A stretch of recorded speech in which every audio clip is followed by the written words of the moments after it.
Hello. Hi dear student. आज आप लोगों के बीच भारतीय संस्कृति के बारे में कुछ उसके आध्यात्मिक पक्ष के बारे में वर्णन करेंगे।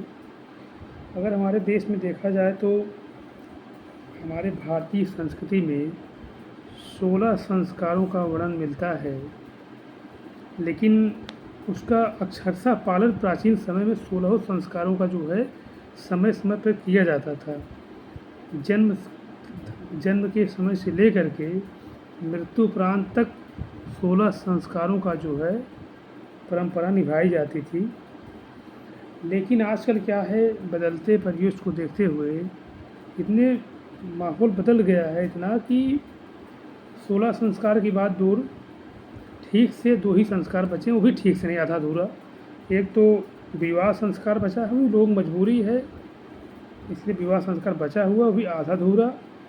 और दूसरा अगर देखा जाए तो फिर मृत्यु संस्कार, मरने के बाद, वो भी जिस हिसाब से जो है लोग कर रहे हैं, आने वाले समय में ऑनलाइन ही कर देंगे उसको भी, इसका भी कोई वो नहीं है, कुछ कर देंगे, हाँ व्हाट्सएप कर दिए पापा मैं आपका जो है ऑनलाइन काम कर दिया, हो गया, बाकी छोड़ देंगे इसे ही डेड बॉडी को। लेकिन अगर देखा जाए तो भारतीय परंपरा में विवाह, जो कि आजकल रात्र में की जाती है, रात में विवाह करना सरासर गलत बात है, क्योंकि विवाह की परंपरा जो है हमारे यहाँ पहले दिन में होती थी, क्योंकि वेद का पाठ करके ही विवाह संपन्न किए जाते थे। और वेदों का पाठ जो है प्रायः दिन में ही किया जाता है। वेद पाठ काव्य शास्त्र का समय जो है दिन का समय है, रात का समय तो मदिरापान एवं कामसेवन का है।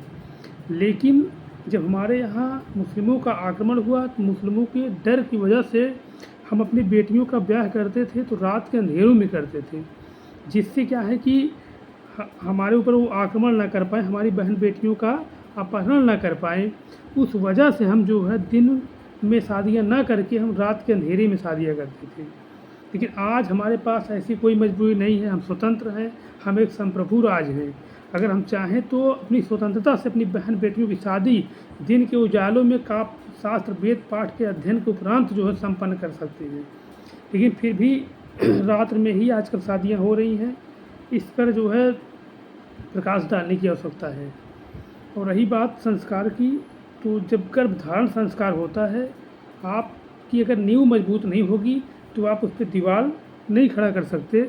इसलिए प्रत्येक माता पिता नवयुवक जिनकी शादियां होती हैं, अगर जब भी उनके अंदर संतान उत्पत्ति की जो है चीज़ें समझ में आए तो उन्हें गर्भधारण संस्कार जो होता है, पुंसवन संस्कार, उसको बड़े ही जो है अच्छे वैज्ञानिक तरीके से अपनाना चाहिए। उसी से आपके बच्चे का जो है निर्माण होगा, और निर्माण की प्रक्रिया आगे बढ़ेगी तो विकास एक सतत विकास होगा। अब आप पैदा करने के बाद जो है उसके अंदर अच्छे गुण नहीं ला सकते अगर आपने जो है निर्माण मजबूत नहीं किया। तो उसके निर्माण से ले करके और पैदा होने के बाद तक की जो प्रक्रिया है, माँ बाप की तरफ जो सीख दी जाती है, उससे बच्चा जो भविष्य में आगे बढ़ता है। तो हमारी भारतीय संस्कृति की जो है परंपरा है, और भारतीय संस्कृति के ज्ञान वेदों में लिखा गया है। अगर इतिहास का अध्ययन आप जो है वेद के अनुसार करेंगे जो है, तभी जा कर के आप जो है संस्कारों के हिसाब से, संस्कार हमारे वैज्ञानिक तरीके से हैं, उनका जो लक्ष्य फिलॉसफी दर्शन का है वही लक्ष्य विज्ञान का है, वही लक्ष्य अध्यात्म का है। हमारा अध्यात्म जो प्राचीन काल में था, आज उसी पर जो है वैज्ञानिक शोध हो रहे हैं और एकदम 100% जो है सत्य उतरते हैं। तो इस प्रकार से जो है हमें अपनी वैदिक संस्कृति को जो है समझने की आवश्यकता है। अगर हम इस संस्कृति पर अध्ययन करेंगे तभी हम आगे जो है बढ़ पाएंगे। ठीक है, बहुत बहुत धन्यवाद।